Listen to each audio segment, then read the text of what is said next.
ہم نے عرض کیا کہ یہ بھلائی کا حکم کرنا برائی سے روکنا یہ نجات کے لیے بنیادی شرط ہے، لیکن سمجھنا اس کو ہے کہ ان دونوں کاموں کے کرنے کا کیا اصول ہے، بھلائی کا حکم کرنے کا کیا اصول ہے، کیا طریقہ ہے، اور برائی سے روکنے کا کیا اصول اور کیا طریقہ ہے۔ جب یہ دونوں کام اپنے طریقے سے ہٹ جائیں گے تو ان سے فساد ہوگا، اصلاح نہیں ہوگی۔ سنو غور سے بات، بھلائی کا حکم کرنا برائی سے روکنا یہ دو ایسی بنیادی عبادتیں ہیں۔ جس طرح نماز پڑھنا اللہ کا امر ہے اور اس کا ایک مخصوص طریقہ ہے، اگر یہ نماز کا عمل بگڑے گا تو اس کے بگاڑ کا اثر پڑے گا کہ بگڑی ہوئی نماز زندگی کے تمام شعبوں کو بگاڑتی ہے، بگڑی ہوئی نماز زندگی کے تمام شعبوں کے اندر خرابی پیدا کرتی ہے۔ کہ جس طرح نماز اللہ کا امر ہے اور اس کو اگر اس کے طریقے پر ادا نہ کیا جائے تو اس سے زندگی کے تمام شعبوں کے اندر فساد پیدا ہوتا ہے۔ بالکل خدا کی قسم اسی طرح اگر بھلائی کا حکم کرنے برائی سے روکنے میں اس کے صحیح طریقے کو اختیار نہیں کیا جائے تو اس کا فساد اس سے بھی زیادہ ہوتا ہے۔ دھیان سے بات سننا کہ بے شک بھلائی کا حکم کرنا برائی سے روکنا اچھی بات ہے، نماز پڑھنا نماز ادا کرنا سب سے اونچی عبادت ہے، لیکن اگر اس کو بگاڑا جائے تو اس کے بگاڑ کے اثرات پوری زندگی پر پڑتے ہیں۔ ہم سمجھتے تھے کہ نماز کے بگاڑ کے اثرات تو اسباب پر بھی پڑتے ہیں، دین پر بھی پڑتے ہیں، دین اور دنیا دونوں بگڑتے ہیں نماز کے بگڑنے سے، اور دونوں بنتے ہیں نماز کے بننے سے۔ اسی میں کا یہ ایک امر یہ ہے بھلائی کا حکم کرنا اور برائی سے روکنا کہ اگر یہ دونوں کام اپنے طریقے سے ہٹ گئے تو ان کا فساد ہوگا۔ کہ ان کا فساد یہ ہوگا کہ جب کسی کو منکر سے روکنے کے لیے، جب کسی کو برائی سے روکنے کے لیے منکر راستے اختیار کیا جائے گا، کسی کو منکر سے روکنے کے لیے راستہ غلط اختیار کیا جائے گا تو اس سے منکرات میں اضافہ ہوگا اور اس سے منکر کرنے والے کے اندر ضد پیدا ہوگی۔ کہ ایک آدمی کو منکر سے روکا جائے اور وہ باز آ جائے منکر سے روکنا صرف کہنے کے لیے نہیں ہے، منکر سے روکنا تو روکنے کے لیے ہے۔ جی ہاں، جس طرح بھلائی کا حکم کرنا اس کو بھلائی پر لانے کے لیے ہے، منکر سے روکنا منکر سے روکنے کے لیے ہے، صرف کہنے کے لیے نہیں ہے کہ منکرات بیان کرو، کہ نہیں، منکرات بیان کرنے کے لیے نہیں، منکرات کو روکنے کے لیے ہیں۔ میری بات بہت توجہ سننا، آگے واقعات عرض کروں گا تاکہ ہمیں معلوم ہو کہ ہم اگر کسی کو منکر سے روکتے ہیں تو ہمارا کیا طریقہ ہونا چاہیے، تو کسی کو بھلائی کا حکم کریں تو کیا طریقہ ہونا چاہیے۔ ہاں، یہ نہیں کہ منکر سے روکو جس طرح چاہو، جیسے یہ نہیں کہ نماز پڑھو جس طرح چاہو، ایسا نہیں ہے کہ منکر سے روکنے کا مخصوص طریقہ ہے۔ اگر اس طریقے سے ہٹ کر کیا تو آپ کی اس کوشش سے فساد ہوگا، اصلاح نہیں ہوگی، کہ آپ کے اس عمل سے فساد ہوگا، اصلاح نہیں ہوگی۔ اس لیے سب سے پہلی شرط یہ لگائی اس میں کہ آپ اگر کسی کو منکر سے روکنا چاہتے ہیں تو آپ کو چاہیے کہ پہلے اس منکر کرنے والے سے اتنا تعلق اور اس کا اتنا قرب حاصل کر لیں اور اسے اتنی محبت کر لیں کہ آپ کو یقین ہو جائے یہ میری بات کو مانے گا، انکار نہیں کرے گا، اتنی محبت اس سے ہو جائے۔ لیکن محبت کہاں ہو کہ ہم منکر کرنے والوں سے نفرت کرتے ہیں، کہ جو آدمی منکر کرنے والے سے نفرت کرے گا وہ اس کو منکر سے بچا نہیں سکتا۔ کیوں؟ اس لیے کہ اس سے محبت نہیں کرتا۔ کہ منکر کرنے والے سے اتنا تعلق بڑھاؤ اور منکر کرنے والے کے اتنا قریب ہو جاؤ کہ تمہیں یقین ہو کہ اب میں اس کو روکوں گا تو یہ بات کو قبول کر لے گا۔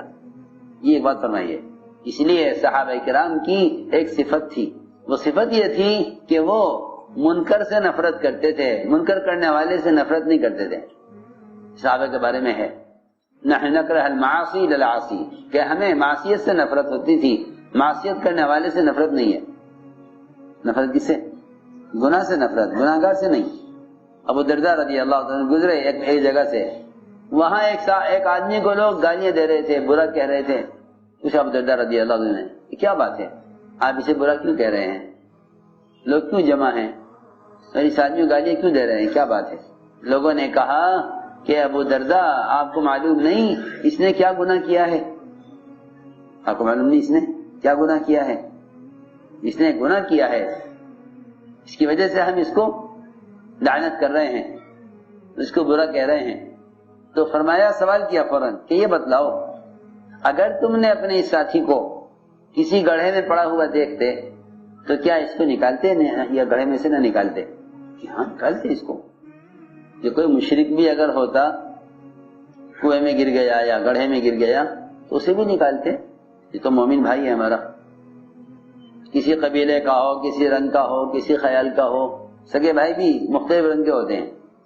سگے بھائی بھی اگر ایک رنگ کے نہیں ہوتے، مختلف رنگ کے ہوتے ہیں سگے بھائی۔ اللہ نے بھائیوں کو بھی مختلف رنگ کا پیدا کیا ہے تاکہ تم دوسرے رنگ والوں کو دوسری قوم کا مت سمجھو، دوسرے رنگ والوں کو اپنی جماعت سے الگ مت سمجھو۔ تو یہ فرمایا کہ اگر یہ تمہارا بھائی گڑھے میں گر جاتا تم اس کو نکالتے نہ نکالتے؟ کہاں نکالتے اس کو؟ اور فرمایا کہ غلط کرنے والا آدمی ایسا ہے جیسا کوئی کسی گڑھے میں گر جاتا ہے، وہ گناہ کرنے والا ایسا ہے جیسا کوئی کسی گڑھے میں گر جاتا ہو، کہ اس کو گڑھے سے نکالنا، گڑھے میں گر گیا، اس کو گڑھے میں سے نکالو۔ سنو غور سے کہ اگر تم خیر خواہ بن کر اور منکر کرنے والے کے نزدیک محبوب بن کر، اگر خیر خواہ بن کر اور منکر کرنے والے کے نزدیک محبوب بن کر منکر سے روکو گے تب تو تمہارے ذریعے اصلاح ہوگی، ورنہ تمہارے ذریعے فساد ہوگا۔ بہت دھیان سے سننا بات، یہ کون فساد کرنے والا ہے اور کون اصلاح کرنے والا ہے؟ حدیث میں فرمایا کہ اگر تو مسلمان کا عیب تلاش کر رہا ہے اس کو پکڑنے کے لیے، اس کی اصلاح کے واسطے، اگر تو مسلمان کا عیب تلاش کر رہا ہے اس کو پکڑنے کے لیے تاکہ اس کی اصلاح کرے، سنو غور سے، اگر تو کسی مسلمان کا عیب تلاش کر رہا ہے کہ اس کو گناہ کرتے ہوئے پکڑوں تاکہ پھر اس کی اصلاح کروں، تو یہ فرمایا حدیث میں کہ یہ اصلاح کرنے والا نہیں ہے، یہ فساد کرنے والا ہے۔ اِنَّكَ إِنِ اتَّبَعْتَ عَوْرَاتَ الْمُسْلِمِينَ أَفْسَدْتَهُمْ، کہ اگر تو نے مسلمانوں کے عیب تلاش کیے چاہے ان کی اصلاح کا ہی ارادہ کیوں نہ ہو۔ سنو کہ جو شخص کسی کی اصلاح کی غرض سے، دھیان سے سننا بات، اس کے عیب کو دیکھے گا کہ اللہ اس سے اصلاح کا کام نہیں لیں گے، کیونکہ یہ مصلح نہیں ہے، یہ مفسد ہے، یہ اصلاح کرنے والا نہیں ہے، فساد کرنے والا ہے۔ مسلمان کے عیب کو تلاش کرے کہ ہم تو اس لیے دیکھ رہے ہیں تاکہ کوئی گناہ کرے گا پھر اسے ہم اس کو پکڑیں گے پھر اس کی اصلاح کریں گے، یہ نہیں کہ یہ راستہ فساد کا ہے، اصلاح کا راستہ نہیں کہ مسلمان کے عیب کو دیکھ کر اپنی نظر کو ایسے ہٹاؤ، مسلمان کے عیب کو دیکھ کر اپنی نظر کو ایسے ہٹاؤ جیسا کسی سونے والے کے صدر کھلا ہوا ہو اور اس سے نظر کو ہٹانا چاہیے۔ سونے والا جو بیچارہ سویا ہوا ہے اسے کیا معلوم اس کا صدر کھل گیا، اس نے کیا کیا، سوتے سوتے کروٹ لی اور صدر کھل گیا۔ تو دیکھنے والے کو اتنا ہی گناہ ملے گا جتنا جاگنے والے کا صدر کو دیکھنے کا گناہ ہے۔ آپ جاگنے والے کا صدر دیکھیں یا سونے والے کا دیکھیں، دیکھنے والے کو گناہ برابر ملے گا، جی وہ سو رہا ہے۔ آپ خود دیکھیں تو یہ انفرادی گناہ ہے، اور آپ کسی کو بلا کر دکھلائیں، سنو میں کچھ کہہ رہا ہوں، آؤ بھائی دیکھو یہ اس وقت کھلا ہوا ہے، سو رہا ہے۔ اس کو میں بزرگ بات عرض کر رہا ہوں آپ سے، جو لوگ امت کی اصلاح کی ذمہ داری اٹھائے ہوئے ہیں نا، انہیں چاہیے کہ سب سے پہلے یہ دیکھیں کہ اصلاح کا طریقہ مسنون کیا ہے، کیونکہ اس سے زیادہ برا ہے وہ شخص جو سونے والے کے صدر کو دکھلانے کے لیے دوسروں کو بلائے کہ دیکھو یہ اس کا صدر کھلا ہوا ہے، صدر اس کا، یہ وہ تو سویا ہوا ہے۔ کہ اگر مسلمان کو معلوم ہو جاوے کہ یہ گناہ ہے اور اس گناہ پر یہ وعید ہے تو اتنا معلوم ہونا کافی ہے۔ ہدایت اللہ کے ہاتھ میں ہے، ہدایت منکر سے روکنے والوں کے ہاتھ میں بھی نہیں ہے اور ہدایت بھلائی کا حکم کرنے والوں کے ہاتھ میں بھی نہیں ہے، وہ تو نبیوں کے ہاتھ میں بھی ہدایت نہیں ہے، ان کا کام بھی تذکیر کا ہے کہ انہیں یاد دلا دو،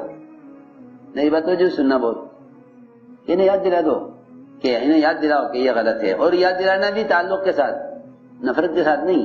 اگر تم نے کسی کو منکر یاد دلایا نفرت کے ساتھ، تمہاری بات کو قبول نہیں کرے گا، کیونکہ تمہارے دل میں اس کے لیے نفرت ہے کہ اولاد جو آپ کے تابع ہے، اولاد جو آپ کا خون ہے، اولاد جو آپ کے گھر کا فرد ہے،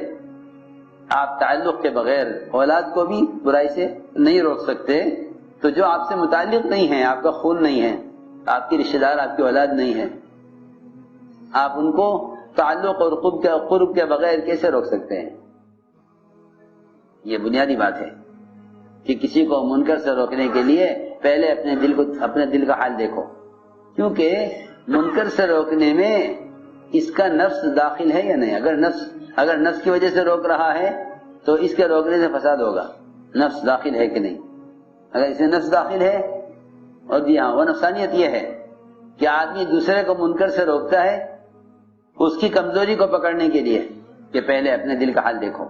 ورنہ حال یہ ہوگا کہ لوگ ایک آدمی کو منکر سے روکیں گے حالانکہ وہ خود اس سے بڑے منکر کے اندر مبتلا ہوں گے، تو انہیں اپنا منکر نظر نہیں آئے گا، دوسرے کو منکر نظر آئے گا۔ حدیث میں آتا ہے کہ دوسرے کی آنکھ کا تنکا نظر آتا ہے بال، اور اپنی آنکھ کا شیطیر نظر نہیں آتا۔ جی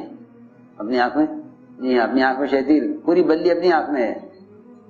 شیطیر، جس پہ چھت کو روکا جاتا ہے۔ گارڈر کیا ہوتے ہیں؟ گارڈر ہوتے ہیں لوہے کے، چھت روکنے کے لیے، چھت کو روکنے کے لیے گارڈر ہوتے ہیں، کہ اپنی آنکھ میں تو گارڈر ہے، وہ اس کا تو احساس نہیں ہو رہا ہے، اور دوسرے کی آنکھ میں بال ہے، وہ محسوس ہو رہا ہے، فلاں ایسا ہے، فلاں ایسا ہے، فلاں ایسا ہے۔ تو جو دوسروں کے عیوب کو دیکھیں گے وہ ان کے اوپر غلبہ ہوگا دوسروں کی اصلاح کا، اور پھر اصلاح نہیں کریں گے فساد کے راستے سے، کہ نہیں اصلاح کرو اصلاح کے راستے سے۔ تو میں نے ایک بات عرض کی ہے کہ منکر کرنے والے کی ٹوہ میں لگنا اور منکر کرنے والے کے عیب کو تلاش کرنے والا مفسد ہے، اللہ اس سے اصلاح کا کام نہیں لیں گے، اللہ اس اصلاح کا کام نہیں لیں گے، یہ مفسد ہے، یہ مفسد ہے، مصلح نہیں ہے۔